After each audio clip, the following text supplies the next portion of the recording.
दोस्तों, दिल्ली के आफताब और श्रद्धा के केस में अब तक न जाने कितनी ही बातें सामने आई हैं और कितने ही राज खुले, लेकिन अब भी बहुत कुछ ऐसा है जिसकी गुत्थी सुलझ नहीं पा रही है। ऐसे में पुलिस भी अब आफताब से सच बुलवाने के लिए कई हथकंडे अपना रही है। इसी सिलसिले में आफताब का पॉलीग्राफ टेस्ट किए जाने की भी खबर आई, यानी कि लाई डिटेक्टर टेस्ट। अब बहुत से लोगों ने इस तरह के टेस्ट का नाम सुना तो होगा, लेकिन बहुत ही कम लोग हैं जो इन टेस्ट की बारीकियों के बारे में जानते हैं कि आखिर क्या है पॉलीग्राफ टेस्ट, ये कैसे होता है और आफताब से इस टेस्ट में क्या सवाल पूछे गए। तो चलिए ज्यादा वक्त न गवाते हुए आज की इस वीडियो को शुरू करते हैं।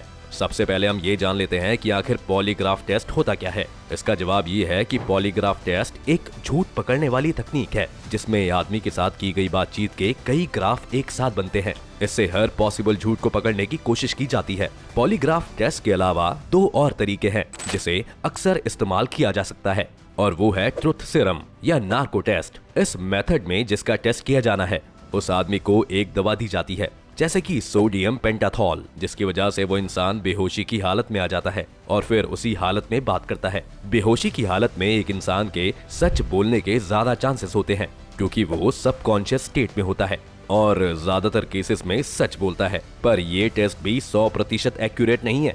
ऐसा कई बार देखा गया है कि कुछ सब्जेक्ट्स के स्टेटमेंट पूरी तरह से फॉल्स होता है, और वैसे भी इन टेस्ट को इन्वेस्टिगेशन करने के लिए अनसाइंटिफिक मेथड समझा जाता है। अब जहां तक बात रही ट्रुथ सीरम की, तो ये हकीकत में एग्जिस्ट नहीं करता है। दरअसल ये टर्म उन ड्रग्स के लिए यूज किया जाता है जो एक इंसान के ब्रेन और सेंट्रल नर्वस सिस्टम के बीच के कम्युनिकेशन को धीरे कर देता है। इन दोनों ही तरीकों को भारत में कभी कभी इस्तेमाल किया जाता है। हालांकि भारत में फिलहाल सुप्रीम कोर्ट ने इस पर बैन लगा दिया है और अन्य किसी दूसरे देश में भी इसकी इजाजत नहीं है। अब पॉलीग्राफ टेस्ट पर वापस आएं तो दुनिया के करीब 150 देशों में इस टेस्ट का चलन है, क्योंकि इस टेस्ट की वैलिडिटी को पिछले काफी टाइम से प्रूव किया जा चुका है। बता दें कि ये टेस्ट साल 1921 में इन्वेंट किया गया था और इसे अमेरिकन पुलिसमैन और साइकोलॉजिस्ट जॉन ए लॉर्सन ने बनाया था। लॉर्सन ने अपराधियों से जरूरी जानकारी और सच उगलवाने के काम को और आसान बनाने के लिए इस मशीन को बनाया था। इस टेस्ट को एक्सपर्ट्स इस्तेमाल करते हैं और यही रिजल्ट्स का एनालिसिस करते हैं। अभी तक हमने जितनी बातें की वो पॉलीग्राफ टेस्ट क्या है और ये टेस्ट बाकियों से कैसे अलग है उसके बारे में थी। अब हम आपको ये बताने जा रहे हैं कि ये टेस्ट कैसे काम करता है और जिस इंसान की जांच हो रही है वो सच बोल रहा है या झूठ, इस बात का कैसे पता लगाया जाता है। असल में जिस इंसान पर यह टेस्ट होता है उसकी धड़कन, सांस और ब्लड प्रेशर के उतार चढ़ाव को ग्राफ के रूप में दर्ज किया जाता है। सबसे पहले इस टेस्ट में उस इंसान का नाम, उम्र और पता पूछा जाता है और इसके बाद अचानक से उस विशेष दिन की घटना के बारे में पूछ लिया जाता है जिसके बारे में जानकारी निकलवानी होती है, ताकि एक व्यक्ति पहले से उस तरह के क्वेश्चंस का जवाब देने के लिए तैयार न रहे। इस अचानक से पूछे गए सवाल से उस इंसान पर साइकोलॉजिकल प्रेशर पड़ता है और ग्राफ में बदलाव दिखाई देते हैं। अगर ग्राफ में बदलाव नहीं दिखाई देता है तो इसका मतलब ये समझा जाता है कि वो सच बोल रहा है। इस तरह से उस व्यक्ति से 11 सवाल पूछे जाते हैं जिनमें 4 या 5 सवाल उस घटना से रिलेटेड होते हैं। जिन जिन सवालों पर ग्राफ में बदलाव आता है उसका एक्सपर्ट्स एनालिसिस करते हैं, लेकिन अगर इसमें स्पेशलाइजेशन नहीं होता है तो इससे गलत रिजल्ट्स निकल कर भी सामने आ सकते हैं। इस टेस्ट को करने के लिए एक मशीन का इस्तेमाल किया जाता है। पॉलीग्राफ मशीन से कई वायर्स निकले होते हैं और इन्हीं में से कुछ वायर्स में सेंसर्स अटैच्ड होते हैं। कुछ वायर ब्लड प्रेशर और हार्ट रेट को मॉनिटर करती हैं, वहीं कुछ सांस के घटने बढ़ने पर नजर रखती हैं। इन सभी चीजों की जानकारी टेस्ट लेने वाला एक्सपर्ट मॉनिटर करता रहता है। शरीर के पार्ट्स अनयूजुअल तौर पर काम करने पर फैक्ट्स या किसी इंसिडेंट को छिपाने का इंडिकेशन देता है। इनमें से किसी भी एस्पेक्ट को इग्नोर ना किया जा सके। इसी वजह से इस टेस्ट को एक्सपीरियंस्ड एक्सपर्ट से ही करवाया जाता है। अगर किसी खास घटना के बारे में कोई सबूत है और पॉलीग्राफी टेस्ट में झूठ बोला गया है तो वहीं उसका झूठ पकड़ा जाता है। और इसी टेस्ट की खास बात यह है कि इसे कोर्ट में एज अ प्रूफ भी मान लिया जाता है। हाल ही में मद्रास हाई कोर्ट ने एक मर्डर के आरोपी को पॉलीग्राफी टेस्ट के लिए भेजा था। पुलिस ने एक व्यक्ति को डाउट के बेसिस पर जेल भेज दिया था, लेकिन उस आदमी ने अपील की कि वो इनोसेंट है और चाहे तो उसका पॉलीग्राफी टेस्ट भी कराया जा सकता है।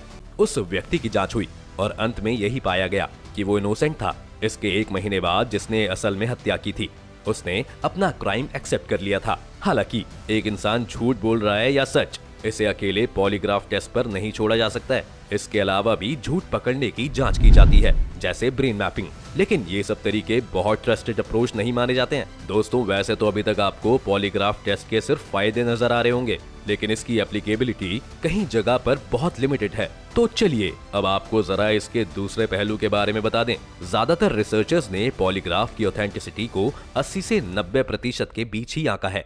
और इस टेस्ट के बारे में ये भी कहा जाता है कि झूठ पकड़ने से जुड़े जो टेक्निक्स इस टेस्ट में इस्तेमाल होते आए हैं उसमें असल जिंदगी के झूठों को परखा ही नहीं जाता है। लैब टेस्ट ज्यादातर ऐसे लोगों पर आजमाए जाते हैं जो हेल्दी और इंटेलिजेंस के लेवल पर भी काफी ऊपर होते हैं। इस तरह के रिसर्च में क्रिमिनल्स, बच्चों या कम बुद्धि वाले लोगों को कम ही शामिल किया जाता है। ऐसे में पॉलीग्राफ टेस्ट पर एक आइडियल सिचुएशन में ही भरोसा किया जा सकता है। लेकिन आप इस बात को तो अच्छी तरह से जानते ही होंगे कि झूठ को एक आइडियल सिचुएशन देखकर नहीं बोला जाता है। सोशल साइकोलॉजी के प्रोफेसर एल्डर्ट रिस ने इस विषय से जुड़ी एक किताब लिखी है, डिटेक्टिंग लाइज एंड डिसीट। उनके मुताबिक एक तरह के पॉलीग्राफ टेस्ट ने अक्सर काम किया है और इस टाइप का नाम है गिल्टी नॉलेज टेस्ट। ये उंगलियों पर पसीने से आपके झूठ को पकड़ता है। इसमें किसी भी सिचुएशन से आपके जुड़ाव को देखा जाता है। जैसे किसी पार्टी में आप कितने भी खोए क्यों ना हो, लेकिन जब आपका नाम पुकारा जाता है तो आपका शरीर एक रिस्पॉन्स देता है। इसी तरह इन्वेस्टिगेटर किसी हत्या से जुड़े मामले में इस गिल्टी टेस्ट का इस्तेमाल करते हैं। वो सस्पेक्ट के सामने किसी ऐसी जानकारी की बात करते हैं जिसके बारे में हत्यारे के अलावा किसी को भी नहीं पता। इसके साथ कुछ क्रिटिक्स ये भी मानते हैं कि इस तरह की मशीन इंसान का इंसान पर भरोसा तोड़ रही है। लोग ये मानने लगे हैं कि तकनीक ही ये तय करेगी कि कोई व्यक्ति सच बोल रहा है या झूठ। इसे एक एग्जाम्पल से देखें तो आरुषि हत्याकांड में भी तलवार दंपति का भी पॉलीग्राफ टेस्ट हुआ था और इस टेस्ट में उनका पास होना अभी तक कई लोगों के गले नहीं उतरता। तो ये वो सारी बातें थी जो आपको पॉलीग्राफ टेस्ट के बारे में पता होनी चाहिए थी। अब हम आपको इस टेस्ट में आफताब से पूछे जाने वाले सवालों के बारे में बताते हैं। पुलिस ने शुरुआत में आफताब से उसके परिवार, बचपन के दोस्तों श्रद्धा वालकर से उसके रिश्ते के बारे में सवाल किए। इस बेसिक टेस्ट में पूछे गए सवालों के दौरान उसका ब्लड प्रेशर मॉनिटर किया गया था। इसके बाद ये टेस्ट अपने मेन फेस की ओर बढ़ा और आफताब से पूछा गया कि क्या उसने श्रद्धा की हत्या पूरी प्लानिंग के साथ की थी या फिर उसने गुस्से में आकर, जिसे आप हीट ऑफ द मोमेंट भी कहते हैं, उसमें आकर इस क्राइम को अंजाम दिया। इसके बाद आफताब से श्रद्धा के साथ डेटिंग से हत्या तक क्या क्या हुआ था, इसी से रिलेटेड कई सवाल पूछे गए और उनमें से कुछ इस तरह के थे कि आफताब ने श्रद्धा की बॉडी के टुकड़े करने और उसे इस तरह फेंकने का फैसला क्यों किया, उसने बॉडी के टुकड़े करने के लिए कौन कौन से हथियारों का इस्तेमाल किया था, उसने टुकड़े करने के बाद हथियारों को कहां छिपाया था और तो और उसने बॉडी के टुकड़े कहां कहां फेंके। आफताब से उन घटनाओं के क्रम के बारे में भी पूछा गया जो डेटिंग शुरू करने के बाद से घटित हुई और कैसे उसने शरीर को 35 टुकड़ों में काटने के बाद ठिकाने लगाने का फैसला किया। मीडिया रिपोर्ट्स के मुताबिक आफताब से करीब 40 से 50 सवाल पूछे गए और इसी के साथ ये भी पता चला है कि उससे सवाल हिंदी में पूछे गए और उसने इन सभी के अंग्रेजी में जवाब दिए।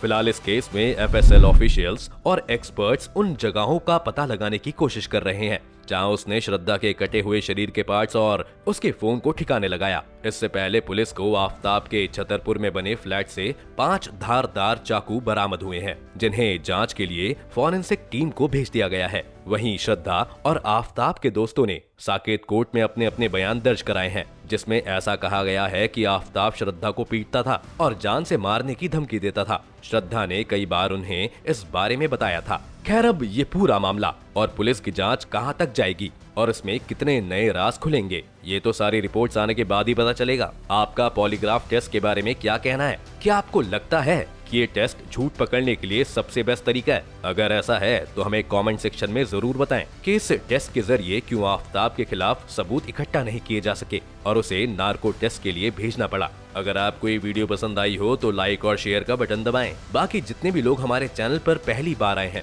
वो सब्सक्राइब और बेल आइकन का बटन दबाएं ताकि हमारी आने वाली सभी वीडियोस की नोटिफिकेशन आपको सबसे पहले मिले।